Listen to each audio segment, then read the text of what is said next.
오늘 하나님의 말씀은 야고보서 5장 7절에서 11절에 있는 말씀입니다. 한 절씩 교독하겠습니다. 그러므로 형제들아, 주께서 강림하시기까지 길이 참으라. 보라, 농부가 땅에서 나는 귀한 열매를 바라고 길이 참아 이른 비와 늦은 비를 기다리나니,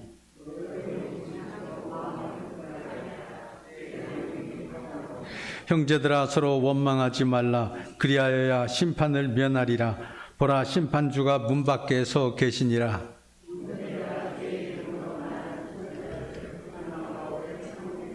다 같이 보라, 인내하는 자를 우리가 복되다 하나니 너희가 욥의 인내를 들었고 주께서 주신 결말을 보았거니와 주는 가장 자비하시고 긍휼히 여기시는 이시니라. 아멘. 제가 시골교회에 있을 때였습니다. 교인들이 멀리서 오는 교인들을 승합차로 이렇게 수송을 하고 있었는데, 어느 주일에 개가 한 마리 그 승합차에 뛰어 올라왔습니다. 어디에서 탔는지 모르지만 교인들이 타면서 오면서 보니까 개가 한 마리 따라 올라온 것이었습니다. 사람을 좋아하는 개가 사람들이 모여서 그냥 거기에 타니까 거치없이 자기도 올라탄 모양이었습니다. 다들 내려서 보니 개가 한 마리 있었습니다. 애완견이었습니다. 무슨 종류인지는 모르지만 털이 북실북실 하얗게 나 있는 예쁜 애완견 강아지였습니다. 그래서 그 주인을 찾지 못해서 그냥 저희 집에서 기를 수밖에 없었습니다. 교회 안에 사택이 있는데 마당도 있고 그러니까 그냥 개를 밖에서 키웠습니다. 개를 처음 키워보는 것이어서 낯설기도 했지만은 그래도 그 강아지가 아주 예쁜 모습이어서 좋아했었습니다. 그런데 어느 날 이 개가 무엇을 먹었는지 시름시름 앓더니 죽고 말았습니다. 아마 동네에서 그냥 쥐약을 놓은 것을 잘못 알고 그것을 먹었던 모양이었습니다. 다들 그렇게 이야기했습니다.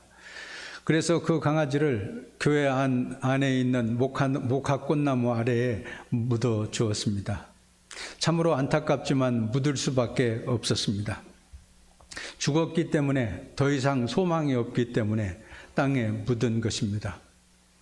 그런데 농부들이 땅에 씨앗을 심을 때는 그것을 심는다고 말을 하지 묻었다고 표현하지는 않습니다. 왜냐하면 그 씨는 살아있는 생명이기 때문에 언젠가 그 땅을 뚫고 일어나서 싹이 나고 꽃이 피고 열매를 맺을 것을 알기 때문입니다. 성경에 보면 전도서 3장 1절에서 2절에 범사에 기한이 있고 천하만사가 다 때가 있나니 날 때가 있고 죽을 때가 있으며 심을 때가 있고 심은 것을 뽑을 때가 있다고 그랬는데, 우리에게도 심어야 할 때가 있습니다. 시련이 닥쳤을 때 우리들은 하나님 앞에서 우리의 믿음의 씨앗을, 사랑의 씨앗을, 축복의 씨앗을 심어야 합니다. 시련은 누구나 다 당하는 것입니다. 그러나 우리 믿는 자 안에는 전능하신 하나님의 씨앗이 있습니다. 하나님이 우리 안에 영생의 씨앗을 불어넣어 주셨습니다. 고난을 겪을 때 우리는 땅에 묻히는 것 같은 느낌이지만 사실은 땅에 심겨지는 것과 같습니다. 다시 말해서 우리는 고난을 뚫고 다시 회복될 수 있습니다. 전보다 더 강해지고 성숙해질 수 있습니다. 우리는 지금 코로나 팬데믹 시대를 살아가고 있습니다.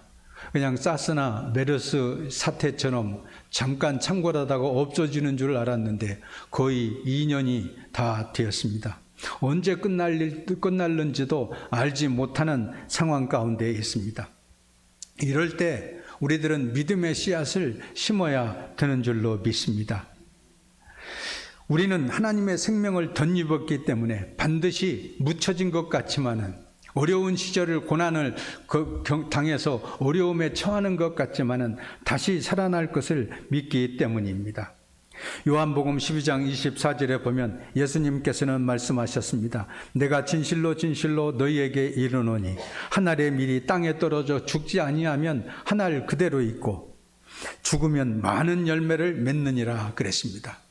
땅에 떨어져 씨앗이 심겨지게 되면 그것이 죽은 것 같지만은 다시 살아나서 많은 열매를 맺을 수 있게 됩니다. 씨앗이 땅에 심겨지지 않고 그냥 그대로 한 알 그대로 있으면 한 알로 그대로 있을 수밖에 없지만 땅에 심겨질 때 많은 열매를 맺게 됩니다. 만약 씨앗이 말을 할 수 있다면 이렇게 말할는지 모르겠습니다. 나는 땅에 떨어지기 싫어. 햇빛도 안 비치는 캄캄한 어둠의 그 흙 속에 묻혀지기 싫어. 그 속은 너무나도 외롭고 힘이 들어. 언제 내가 싹이 돋아날지 나는 알지 못하잖아. 그러면서 불평할지 모르겠습니다. 땅에 심겨져 있는 동안 사실은 이 씨앗은 햇빛을 볼 수 없습니다. 사람들에게 밟히기도 합니다. 그러나 씨앗은 묻혀 죽어버린 것이 아닙니다. 씨앗이 어두컴컴한 땅 속에 있는 동안 초자연적인 일이 일어납니다. 땅의 무게를 견디면서 씨앗은 자라나기 시작합니다. 시간이 흐르면서 씨앗은 땅을 뚫고 나와 새싹이 되고 아름다운 꽃을 피우고 열매를 맺게 됩니다. 물론 어둡고 외로운 시절을 지내고 무거운 흙을 뚫고 나와야 합니다. 때로 다시는 햇빛을 보지 못할 것 같다는 생각이 들기도 할 것입니다. 그래도 계속 성장하다 보면 하나님의 섭리대로 어둠을 뚫고 빛 가운데로 나와서 자라나게 됩니다. 아무리 힘든 일이 닥쳐도 우리는 묻혀 있는 것이 아닙니다. 단지 심겨져 있을 뿐입니다. 당장은 힘들고 어렵고 자신이 매장되었다는 생각이 들지만은 계속해서 흙을 뚫고 나와야 합니다. 그러면 우리도 작은 씨앗처럼 하나님의 생명이 꿈틀대는 것을 느낄 수 있게 됩니다. 이 세상에 여러 가지 시련과 병마와 어려움이 닥쳐와도 작지만 단단한 씨앗처럼 시련을 뚫고 나가야 됩니다. 스스로에게 말해야 합니다. 나는 되살아나고 있다.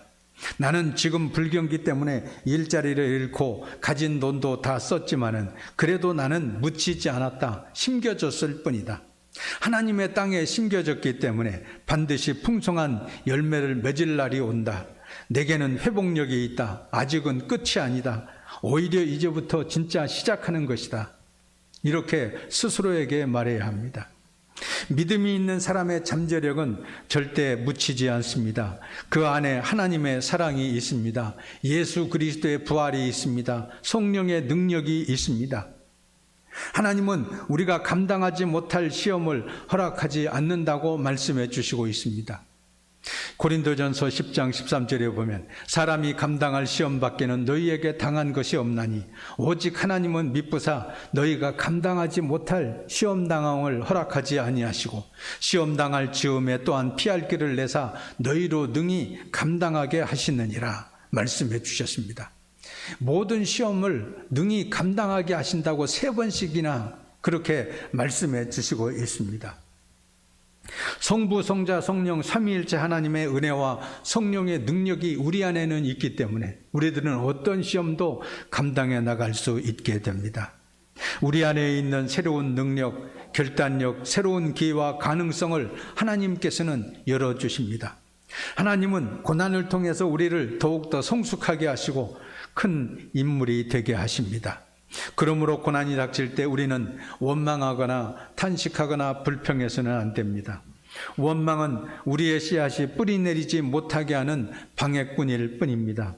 우리들을 우울증에 시달리게 할 뿐입니다. 묻혀지는 것과 심겨지는 것의 차이는 기대 수준에 있습니다. 고난이 왔을 때 인생의 끝을 기대하면 정말로 끝이 됩니다. 그러나 우리는 전능하신 하나님의 생명을 품은 씨앗입니다. 하나님이 우리 안에 회복의 씨앗을 심어주셨습니다. 우리는 성경에서 말할 수 없는 시련과 고통 가운데서도 믿음으로 이겨낸 사람들이 많이 있는 것을 보게 됩니다. 아브라함을 보십시오. 하나님께서 너의 본토 친척 아비의 집을 떠나서 내가 장차 내게 지시할 땅으로 가라고 그렇게 말씀하셨을 때 아브라함은 갈 곳이 어디인지 알지 못하지만은 하나님의 약속의 말씀을 믿고 나아갔습니다. 많은 시련을 겪기도 했지만은 결국 하나님으로부터 너는 복의 근원이 되리라고 말씀해 주셨고 정말 복의 근원이 되었고 아브람과 이삭과 야곱을 통해서 한 민족을 이룰 수 있는 믿음의 조상으로 세워주셨습니다. 모세도 그랬습니다. 모세가 애굽의 바로 왕 밑에서 노예 생활을 하던 이스라엘 백성들을 해방시키라고 말씀하셨을 때 그는 앞길이 캄캄했을 것입니다. 그러나 하나님의 말씀을 믿고 나아갔기 때문에 이스라엘 백성들을 과연 종살이에서 해방시킬 수 있었고 그 험난한 광야 생활을 거쳐 약속의 땅으로 인도할 수 있었습니다. 엘리야 선지자도 그러했습니다. 이세벨의 꼬임에 빠져 많은 이스라엘 백성들이 하나님을 떠나서 바알신을 섬기며 생활에 나아가고 있을 때 하나님께서는 엘리야 선지자에게 성령의 능력으로 임하셔서 여호와 하나님만이 참 하나님인 것을 갈멜 산상에서 보여주셨습니다. 바알신 제사장들을 다 물리쳤고 하나님의 큰 역사를 나타내 보여주었습니다. 물론 이세벨의 미움을 받아서 박해를 당하기도 했지만은 하나님께서는 엘리야의 선지자에게 성령의 능력으로 함께하사 놀라운 이적과 기사를 많이 나타낼 수 있도록 축복해 주셨습니다. 그러므로 우리들은 시련을 당할 때 원망하거나 탄식하지 말아야 합니다. 오늘 본문 7절과 8절을 보십시오. 그러므로 형제들아 주께서 강림하시기까지 길이 참으라. 보라 농부가 땅에서 나는 귀한 열매를 바라고 길이 참아 이른 비와 늦은 비를 기다리나니 너희도 길이 참고 마음을 굳건하게 하라. 주의 강림이 가까우니라 말씀하셨습니다. 농부는 씨앗을 뿌리고 길이 참을 줄 아는 사람입니다. 오늘 본문에서 길이 참으라, 농부가 길이 씨앗을 심고 길이 참듯이 길이 참으라고 3번씩이나 반복해서 말씀해 주시고 있습니다. 농부가 흙에 씨앗을 심고 나서 이 씨가 잘 자랐는가 그러면서 그 다음날 아침에 일어나서 흙을 다시 파보고 다시 심고 그 다음날 또 일어나서 흙을 파보고 뿌리가 내렸나 그러면서 또다시 그것을 심는 것은 아닙니다. 만약 씨앗을 뿌려놓고 그렇게 한다면 길이 참지 못한다면 그 씨는 열매를 맺을 수 없을 것입니다. 일단 씨앗을 심었으면 느긋하게 기다릴 줄 알아야 됩니다. 길이 참을 줄 알아야 합니다. 반드시 열매 맺을 것을 알기 때문에 노심초사할 필요가 없습니다. 하나님의 때가 되어서 그것이 싹이 나고 열매를 맺을 때까지 참고 기다리는 것입니다. 여러분은 하나님의 약속을 굳게 믿습니까? 열심히 기도했습니까? 여러분이 뿌린 씨앗에 찬양의 물을 뿌렸습니까? 그렇다면 길이 참아야 합니다. 흔들리지 않는 확신을 가지고 참으면 기다리면 반드시 열매 맺을 때가 오게 되는 줄로 믿습니다. 우리가 코로나 이 위기 상황 가운데서 언제까지 기다려야 되나? 언제 우리가 마스크를 벗고 활발하게 자유롭게 생활해 나갈 수 있을까 탄식할 때가 있지만은 그러나 그럼에도 불구하고 길이 참는 믿음을 가져야 됩니다. 내일이면 또 다른 태양이 떠오르는 것처럼 하나님의 약속이 이루어질 것을 믿어야 됩니다. 9절에 보면 형제들아 서로 원망하지 말라. 그리하여야 심판을 면하리라. 보라 심판주가 문 밖에서 계시니라 말씀해 주셨습니다. 씨앗이 땅 속에 묻힐 때 절망하기 쉽습니다. 나는 왜 이 어둠 속에 갇혀 있어야 되는가? 마치 죽은 것 같아 두려움에 사로잡힐 수도 있습니다. 그래서 원망하고 불평합니다. 왜 나를 죽게 하느냐? 이러다가 영 실패하는 것이 아니냐? 그렇게 한탄합니다. 그러나 이런 행태는 하나님의 약속을 믿지 못하기 때문에 일어나는 것입니다. 우리가 하나님의 땅에 심겨진 하나님의 씨앗이라고 하는 것을 믿는다면 우리들은 길이 참을 수 있게 됩니다.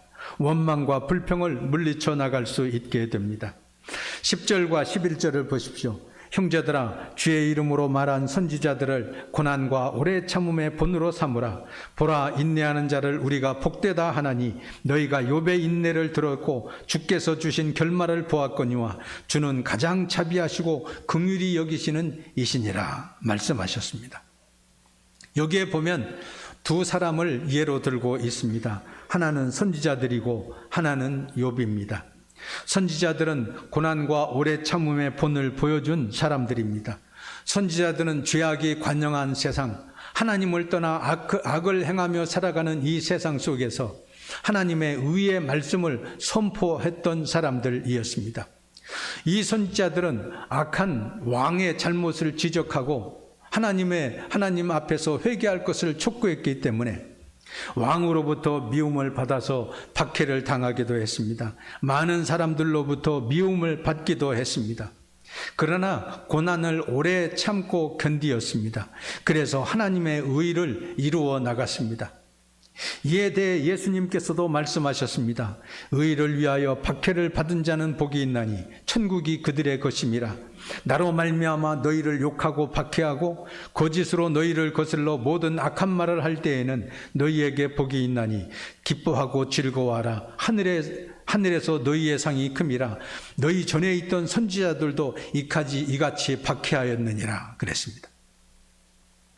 이처럼 선지자들도 오래 참음으로 하나님의 역사를 이루어 나간 사람들입니다.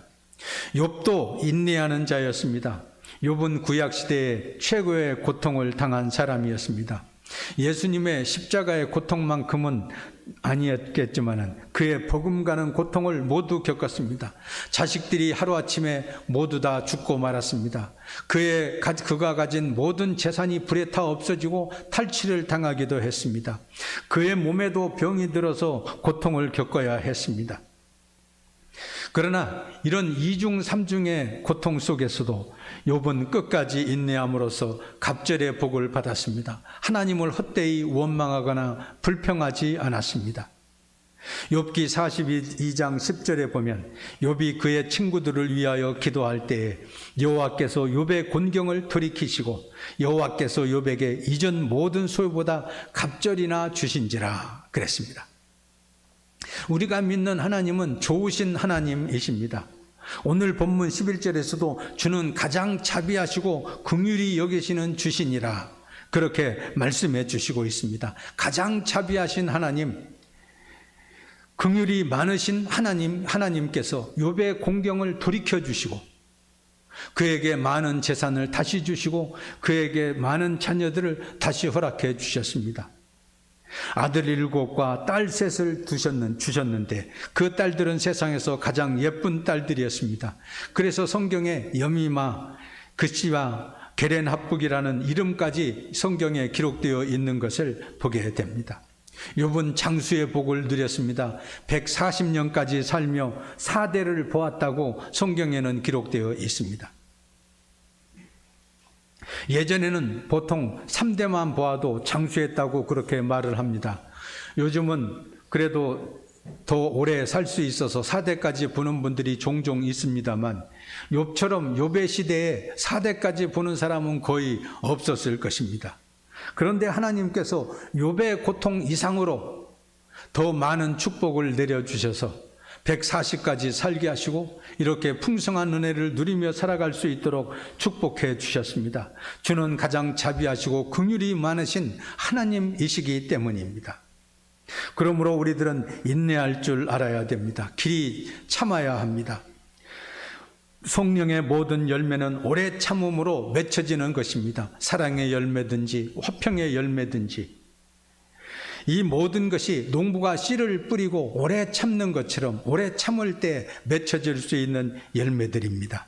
그러므로 우리들도 길이 참을 수 있어야 됩니다. 그래서 성령의 풍성한 열매를 맺는 여러분 되시기를 주의 이름으로 축원합니다.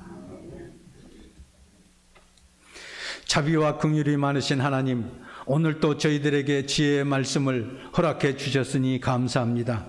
코로나 상황 가운데서도 길이 참고 마음을 굳건하게 하여 주님 강림하실 때 칭찬받는 자들이 되게 해 주시옵소서. 욥처럼 공경 가운데서도 낙심치 않게 하시고 헛되이 하나님을 원망하지 않게 하여 주시옵소서. 길이 참아 하나님이 주시는 복을 받게 해 주시옵소서. 고난과 오래 참음의 본이 되신 예수 그리스도의 이름으로 기도하옵나이다. 아멘.